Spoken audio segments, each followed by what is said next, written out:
signed in Hebrew, appeared on the Western Wall in Jerusalem last week. It read, "There is a Holocaust in Gaza." Its immediate removal by Israeli authorities cannot erase the truth.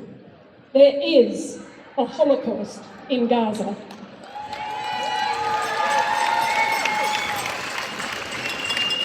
For 22 months, the Palestinians have lived under the terror of annihilation, a genocide broadcast in real time to a watching world. We witness the scenes of Gaza like an apocalypse, like the aftermath of Hiroshima. Israel's plan to starve, displace time and again, or kill a population they have earmarked for elimination.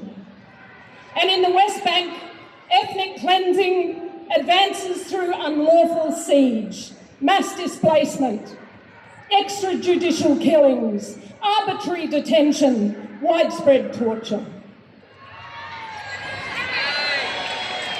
You may have heard the words of Israel's former head of military intelligence broadcast last week on Israel's Channel 12. He said, he said, for every person on October 7, 50 Palestinians should die. There's no choice, he said. They need a Nakba every now and then to feel the consequences. I'm not saying this out of a revenge, he said, but as a message for future generations. Well, there it is, laid bare. The siege on Gaza, soon to enter its third year, has been stripped down to its cruel logic. And if you do the maths, you'll see that actually Israel has well surpassed that figure. And right now we are bearing witness to Israel's final solution, the clear aim to erase the Palestinian people once and for all. The reality in Gaza is nothing short of horrifying. And I extend my love and respect to Palestinians here today in the knowledge that you have family and friends in the midst of this carnage. I can only try to imagine your suffering.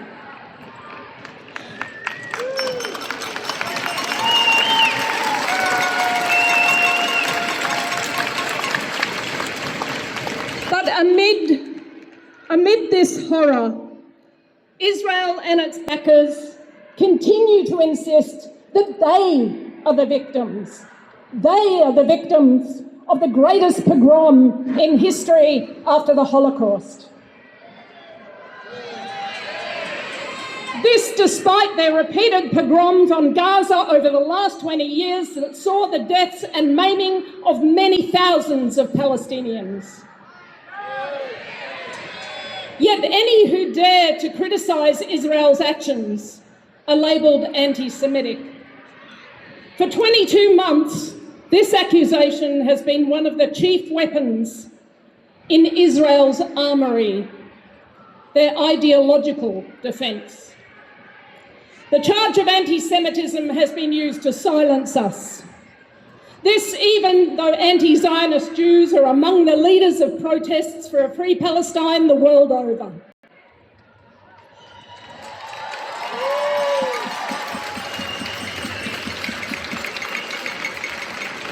This false charge of anti-Semitism has deep roots in the grotesque and morally bankrupt project of deflecting Western guilt about European anti-Semitism, about the Nazi Holocaust, onto the Palestinians, even though they bear no responsibility for it.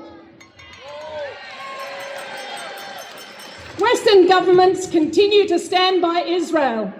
They need a state whose purpose is to project and protect Western and in particular United States power in the Middle East.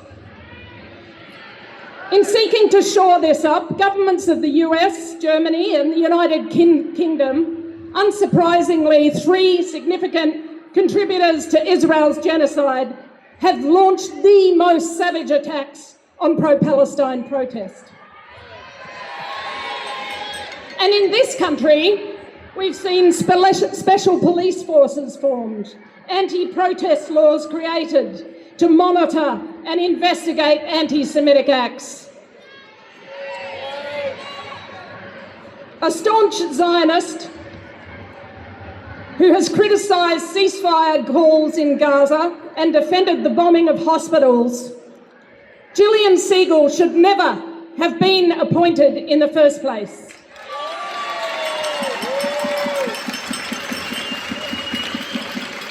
Sorry, I think I've lost a page of my talk. Gillian Segal was appointed as the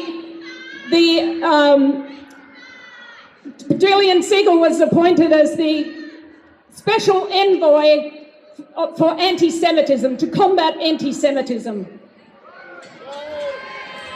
As we know, she has launched the most horrific report that has proposals that are basically aimed at silencing the pro-Palestine movement.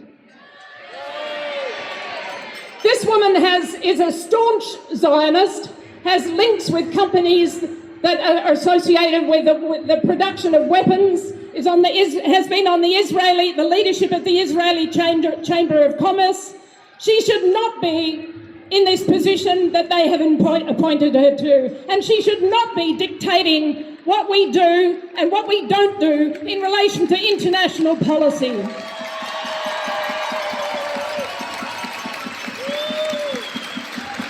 Gillian Segal is saying that she is going to determine what universities can say, what school curriculums can say, what arts organisations can say, what a whole bunch of different civil society groupings can say.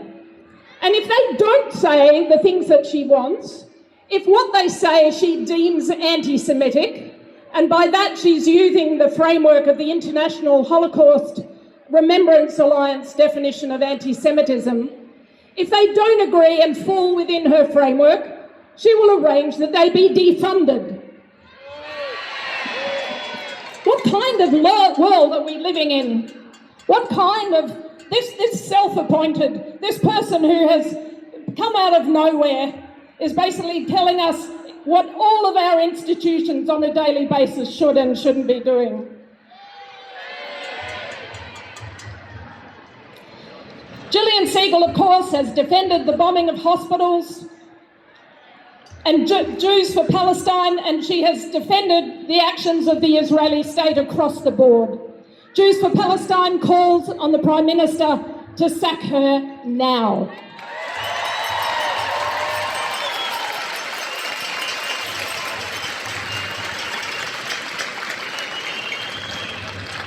Supporting Palestine is not anti-Jewish.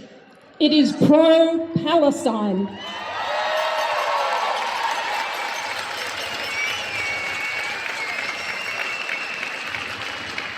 Genocide and ethnic cleansing are unacceptable, and we want our governments to stop aiding and abetting the actions of the Israeli state. Let us be very clear. We are not blaming Jews here. Our clear target is the genocidal Israeli state.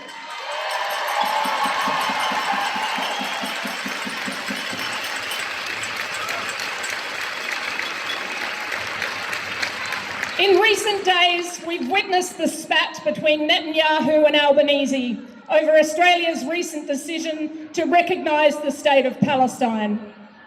Netanyahu accused Albanese of being weak and of betraying Australia's Jews. Frankly, it's all been a bit performative. But one thing we can agree on, I think, is that the position of the federal government has been weak. Worse than weak. It has actively and deliberately enabled Israel's genocide. Australia is totally complicit. This government must move beyond words. It must take action. Australia must immediately break all ties with Israel. Military, strategic, political, diplomatic, economic, and make sure that the private sector does the same. Insurers, banks, pension funds, universities, and other goods and service providers in the supply chains.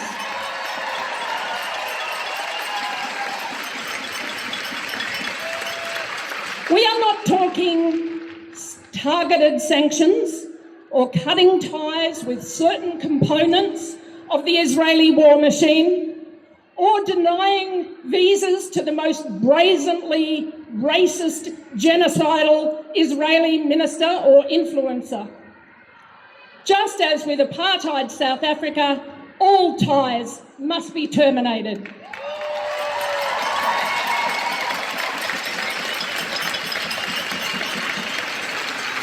This is the position of Jews for Palestine, WA. This is the position of many anti-Zionist Jews the world over. They can call us what they like, self-hating Jews and worse. But we will not swear an unswerving allegiance to a colonial, settler, apartheid, ethno-state that commits mass murder in brazen, even boastful fashion.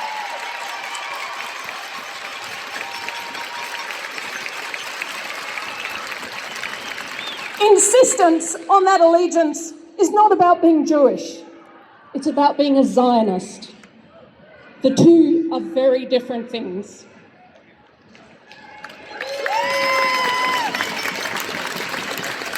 In concluding, I would say that I firmly believe we are seeing a rupture. As Francesca Albanese has said, Palestine's immense suffering has cracked open the possibility of transformation.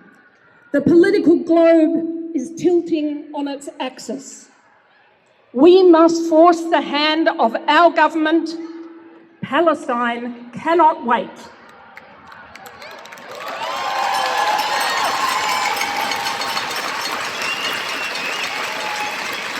This must be a moment when history changed course, when we affirm our opposition to colonialism, to war, to racism and oppression in all its forms, and where our voice is heard, not silenced.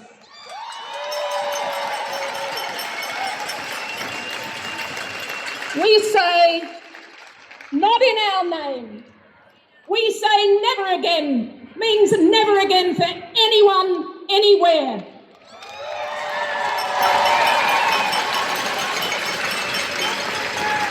We say, sanction Israel now.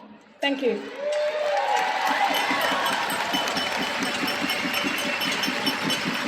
Sanction Israel now! Sanction Israel now! Sanction Israel now! Sanction Israel now!